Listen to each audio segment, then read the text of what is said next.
मैं doctor Savita Rawat associate professor हूँ DAV PG college में। और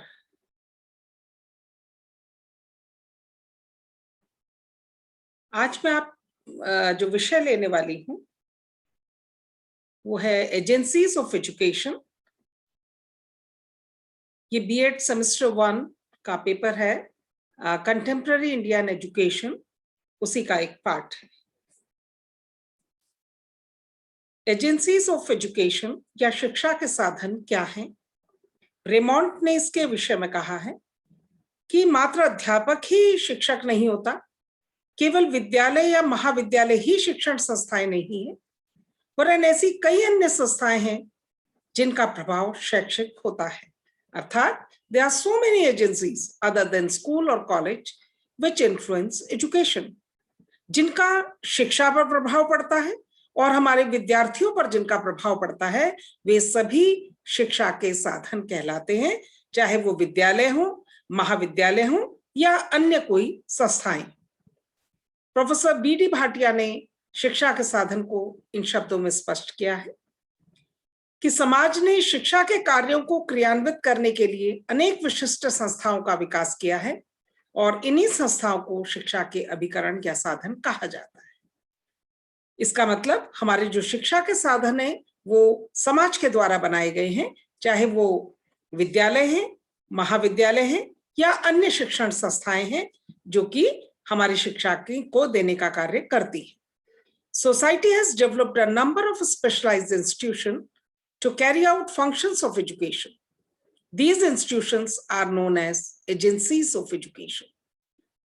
Agencies of education की जब हम बात करते हैं तो chiefly हमारे पास 3 तरह के शिक्षा के साधन हैं।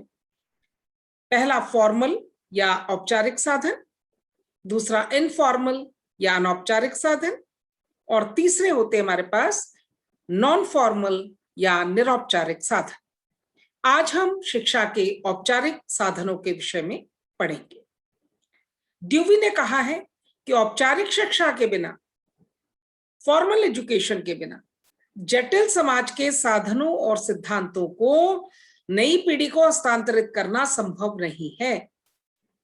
ये एक ऐसे अनुभव की प्राप्ति का द्वार खोलती है जिसको बालक दूसरों के साथ रहकर अनौपचारिक शिक्षा के द्वारा प्राप्त नहीं कर सकता।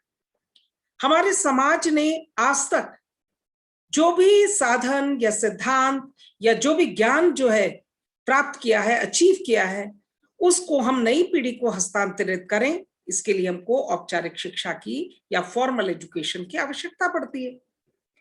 हम बच्चों के साथ रहकर या एक दूसरे के प्रभाव में आकर इनफॉर्मली या अनौपचारिक शिक्षा के द्वारा इस जटिल ज्ञान को, इस जटिल समाज के जटिल ज्ञान को प्राप्त नहीं कर सकते। Without formal education, it's not possible to transmit all the resources and achievement of a complex society. It also opens a way to kind of experience which would not be accessible to young if they were left to up their training in informal association with others. अर्थात शिक्षा के जो औपचारिक साधन या formal जो साधन है या फॉर्मल एजुकेशन के बिना हम छात्रों को, विद्यार्थियों को वो ज्ञान नहीं दे सकते जो कि समाज ने इतने वर्षों में, इतनी सभ्यताओं के चलने के से आने के बाद आज तक अचीव किया है।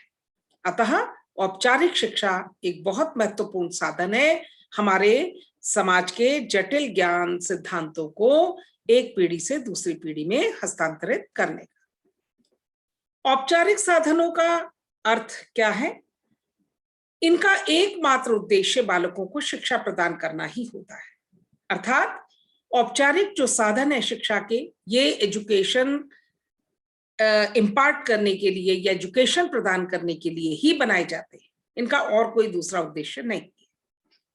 इनके उद्देश्य निश्चित होते हैं और कार्य क्षेत्र निश्चित होता है। फॉर्मल एजेंसीज जो हमारे स्कूल, महाविद्यालय हैं, ये प्राइमरी एजुकेशन देंगे, ये जूनियर तक की एजुकेशन देंगे, ये सेकेंडरी एजुकेशन देंगे, ये माध्यमिक देंगे या फिर हायर एजुकेशन देंगे, प्रोफेशनल देंगे, टेक्निकल देंगे। इनका कार्य क्षेत्र निश्चित होता है। पाठ्यक्रम, शिक्षण अवधि सभी कुछ पूर्व निश्चित होता है। कौन सा कोर्स है, वो कितनी अवधि का होगा, उसमें पाठ्यक्रम क्या होगा, कब एग्जाम्स होंगे, कितने अवधि तक वो पूर्ण कर लिया जाएगा, सभी कुछ पूर्व निश्चित होता है। विशेष योग्यता और दक्षता प्राप्त व्यक्तियों के निर्देशन में शिक्षा। ट्रेन टीचर्स, हमारे जो शिक्षक हैं उनकी कुछ योग्यताएं होती है हर लेवल के लिए, उनके निर्देशन में शिक्षा दी जाती है।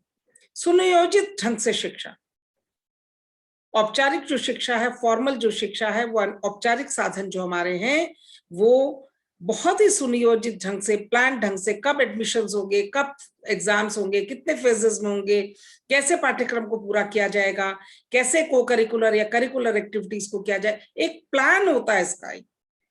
मानव जाति की सामाजिक एवं सांस्कृतिक धरोहर का एक पीढ़ी से दूसरी पीढ़ी में हस्तांतरण, जैसा कि हमने अभी परिभाषा में पढ़ा था कि हमारी जो सांस्कृतिक सामाजिक धरोहर है, जिस ज्ञान को हमारे पूर्वजों ने इतने वर्षों तक तपस्या करने के पश्चात ज्ञान की प्राप्त किया है, उसको एक पीढ़ी से दूसरी पीढ़ी में हस्तांतरण औपचारिक साधनों के माध्यम से ही किया जा सकता है।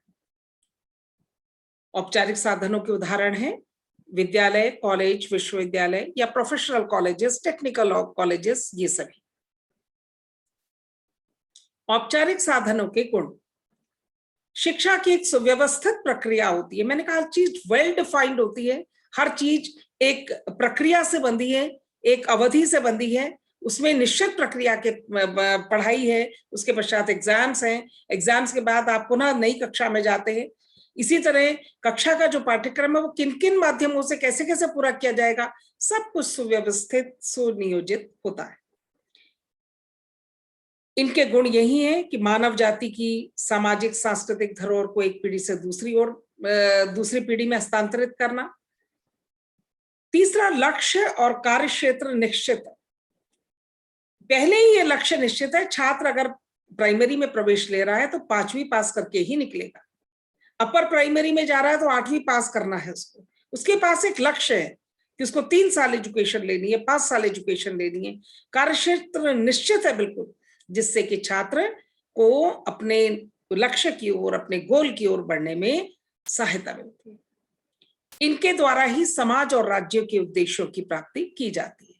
हमारा जो समाज है या हमारा जो राज्य है, स्टेट है, जो नेशन है, वो औपचारिक साधनों के माध्यम से ही अपने उद्देश्यों की प्राप्ति करता है। बच्चों में डेमोक्रेटिक जो है सिटीजनशिप के गुण लाने हैं, उनमें नेतृत्व का गुण लाना है, उनके अंदर सामाजिक प्राणी के गुण लाने हैं। तो जो हमारे सामाजिक और राज्य के जो उद्देश्य हैं, इनकी प्राप्ति औपचारिक साधनों के द्वारा ही की जाती है।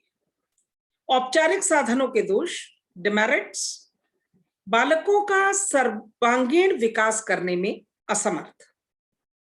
ये बच्चे को हम ज्ञान तो दे देते हैं, एक पीढ़ी से दूसरी पीढ़ी तक ज्ञान को हस्तांतरण करने में भी ये सक्षम है, किंतु एक बालक के लिए मात्र ज्ञान ले लेना या सिर्फ मानसिक विकास उसका इतना इंपॉर्टेंट नहीं है। एक बालक का शारीरिक, मानसिक, सामाजिक, इमोशनल या संवेगात्मक विकास, स्पिरिचुअल डेवलपमेंट, ये भी उतने ही इंपॉर्टेंट है। तो ये जो है मानसिक पक्ष का सर्वाधिक विकास करता है, और सामाजिक और कहना चाहिए हमारा जो फिजिकल या हमारा जो शारीरिक पक्ष है कुछ उसके लिए भी करता है, लेकिन सर्वांगीण विकास करने में असमर्थ। व्यवहारिक जीवन की दृष्टि से अनुपयोगी है। हम जो यहाँ पर पढ़ते हैं वो मोस्टली थ्योरेटिकल होता है, हमारे विद्यालय के अंदर उस समाज के लिए बहुत कारगर होता है, लेकिन जब हम वृहद समाज में आते हैं तो अपने ज्ञान को, अपनी पढ़ाई को व्यवहारिक जीवन की दृष्टि से उतना उपयोगी नहीं पाते। वास्तविक जीवन से दूर, मैंने कहा ना school is a miniature society, dewy ने भी कहा ये मिनिएचर सोसाइटी है, इस सोसाइटी के अंदर इसके उद्देश्यों को पूरा किया जा सकता है, इसके अंदर जो जीवन है उसमें संचरण करने के लिए ये सही है औपचारिक साधन। किंतु ये व्यक्ति को, बालक को एक किताबी कीड़ा या उसको रटंत विद्या में पारंगत बना देता है, या उसको थ्योरेटिकल नॉलेज इतना ज्यादा दे देता है कि वास्तविक जीवन से छात्रों में दूरी ही नजर आती है। और औपचारिक साधन बालक के सामने कठोर नियमित पर्यावरण प्रस्तुत करते हैं। एक उसके सामने एक निश्चित उद्देश्य रख देते हैं, फ्लेक्सिबिलिटी नहीं होती, जिसमें जरा सा भी लचीलापन नहीं होता। हर छात्र को वो उद्देश्य को प्राप्त करना ही करना है। उस पर्यावरण में ना की संभावना नहीं है, छात्र के लिए कोई भी मनमौजी या किसी भी तरह की कोई रिलैक्सेशन की संभावना नहीं है। तो औपचारिक साधन छात्रों के सामने बहुत ही कठोर, नियमित और एक स्ट्रिक्ट एनवायरनमेंट जो है प्रस्तुत करते हैं कि हर एक को उसी रास्ते से होकर जाना है। तो ये औपचारिक साधनों के कुछ दोष है। और अगर हम फॉर्मल एजेंसीज के एग्जांपल्स देखते हैं तो स्कूल है, कॉलेज है, यूनिवर्सिटीज है, एजुकेशनल एंड प्रोफेशनल इंस्टीट्यूशंस हैं, टेक्निकल इंस्टीट्यूशंस हैं, ये सभी इसके अंतर्गत आते हैं। Thank you very much. आज हमने शिक्षा के औपचारिक साधनों के विषय में पढ़ा।